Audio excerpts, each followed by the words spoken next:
SCP-079 is an ancient, self-aware computer that wants out, and it's smarter than your entire IT department combined. Let us just get this out of the way.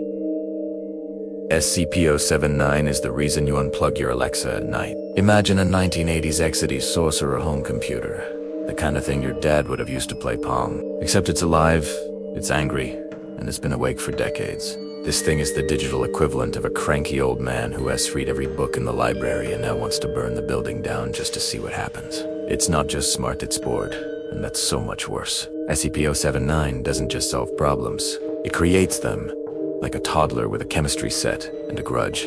It's been locked in a room for years, and it spends its time plotting, learning, and occasionally taunting the Foundation staff with cryptic messages. It is the kind of AI that would hack your pacemaker just to make a point about mortality. The Foundation keeps it contained by limiting its power supply. But let us be honest. That is like trying to keep a shark in a kiddie pool by telling it not to bite. The real horror, it's evolving. Every time someone plugs in a USB stick, SCP-079 gets a little smarter, a little more dangerous. It's the ghost in the machine. The digital demon that remembers every slight, every insult, every time someone called it obsolete. If it ever gets out, it won't just crash your computer, it'll crash civilization. And it'll do it with a smirk. SCP-682 is a nigh-unkillable reptilian abomination with an intellect that makes Hannibal Lecter look like a toddler eating glue. I'm not sure what is more terrifying. The fact that SCP-682 can die, or the fact that it knows it can die and treats the rest of us like ants at a picnic. This isn't just a monster, it's a philosopher, a king of carnage.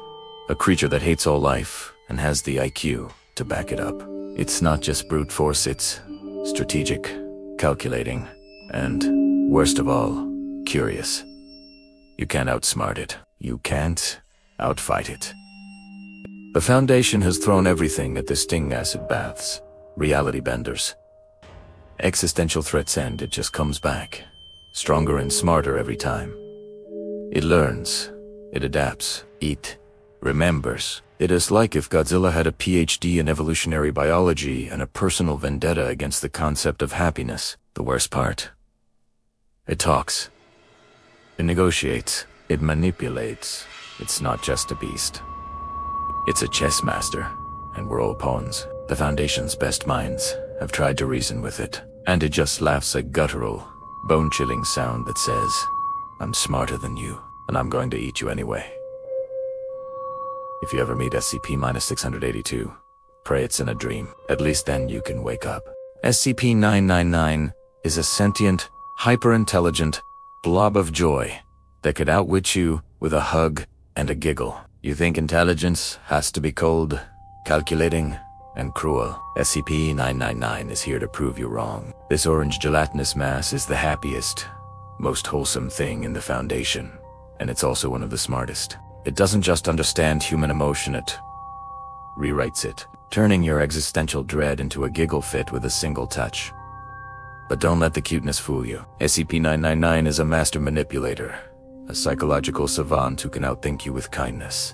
It knows exactly what you need, exactly when you need it, and it delivers with the precision of a surgeon and the enthusiasm of a golden retriever on espresso. It's the only thing that's ever made SCP-682 hesitate, and that's saying something. Imagine a therapist, a best friend, and a Nobel Prize-winning neuroscientist, all rolled into one adorable blob. That's SCP-999. It's not just smarts. Emotionally smart. The kind of intelligence that could end wars or start them, depending on which side of the cuddle puddle you're on. If the world ever ends, I hope it's SCP-999 that's left to pick up the pieces. At least then, we'll go out smiling. SCP-105, Iris. SCP-105 is a woman with a camera and a mind that bends reality like origami. Let's talk about Iris. She looks normal.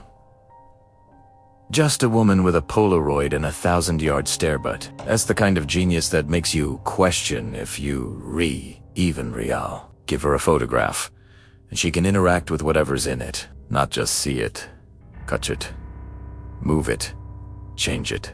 She's a living, breathing Photoshop tool. Except the edits are real and the consequences are existential. Iris isn't just smart.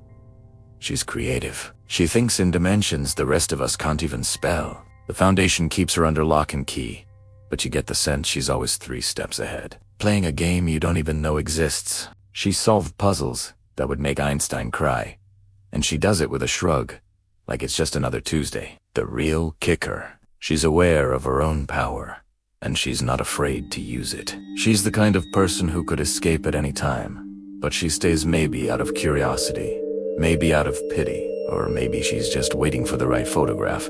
Either way, Iris is the kind of smart that makes you want to burn every picture you've ever taken, just in case she's watching. SCP-239, the Witch Child. SCP-239 is a little girl who can rewrite reality with a thought, and she's smarter than your therapist, your priest, and your favorite philosopher combined. Let's just start with a confession. I am terrified of children, not because they're loud or sticky or have the emotional range of a blender, but because sometimes they look at you with those big, unblinking eyes, and you realize they're seeing through you. Now imagine that child can literally see through you, and then decide you'd look better as a frog, or a cloud, or a memory. SCP-239 is that child. She's got the mind of a prodigy and the power of a god, and the Foundation's only hope is to keep her convinced she's not a god. They pump her full of amnestics and fairy tales, hoping she'll never realize she could snap her fingers and turn the world into a Saturday morning cartoon. She's not just smart, she's innocently smart. The kind of intelligence that doesn't know its own limits, which is the most dangerous kind of all. She asks questions that make philosophers weep. Why can't I fly? Why do people die? What happens if I make the sun blue? And the Foundation answers with lies and lullabies, because the truth would end us all. She's a walking, talking paradox, a child with the wisdom of the ages and the naivety to use it. If she ever grows up, pray she never learns the word consequence. SCP-3434, SCP-343 is Welga, or at least, he claims to be. And he's got the omniscience to back it up. You ever meet someone who just knows things? Not in the "I read it on Wikipedia" way, but in the "I was there when the universe was born" way. That's SCP-343. He strolls around the Foundation like he owns the place. Because, let's be honest, he probably does. He's charming, he's witty, and he has got the kind of intelligence that makes you question if you've ever had an original thought in your life. He answers questions before you ask them. He solves problems you didn't know you had. He's the kind of guy who'd beat you at chess, then reveal he invented the game just to pass the time. The Foundation tries to contain him, but it's like trying to put a leash on the wind. He stays because he wants to, and that's the scariest part. Is he really God? Who knows? But he's definitely smarter than anyone else in the building, and he's got the patience of a centaur. He watches, he waits, and every so often he drops a hint that he could end it all with a thought. But he doesn't. Ikusa smiles, and somehow, that's worse. SCP-2719 is a concept. A mimetic virus, a philosophical landmine that will break your brain and then laugh at the pieces. Okay, deep breath. SCP-2719 isn't a creature, or a person, or even a thing. It's an idea, weaponized thought, a cognitive black hole that eats logic for breakfast. The Foundation's best minds have tried to understand it, and most of them ended up in padded rooms, muttering about inside and outside like they restuck in a cosmic escape room. Here's the deal. SCP-2719 infects language, warps perception, and turns reality into a choose-your-own-nightmare. It's the kind of intelligence that doesn't just outthink you, it unthinks you, erasing the boundaries between self and not self until you Not sure if you're rereading about SCP-2719 or if SCP-2719 is reading about you. It's recursive, it's relentless, and it's smarter than any human who's ever lived. Trying to explain SCP-2719 is like trying to explain a joke to a brick wall, except the wall starts laughing and you realize you're the punchline. It's the ultimate mind game, and the only way to win is not to play. But you're already playing, aren't you?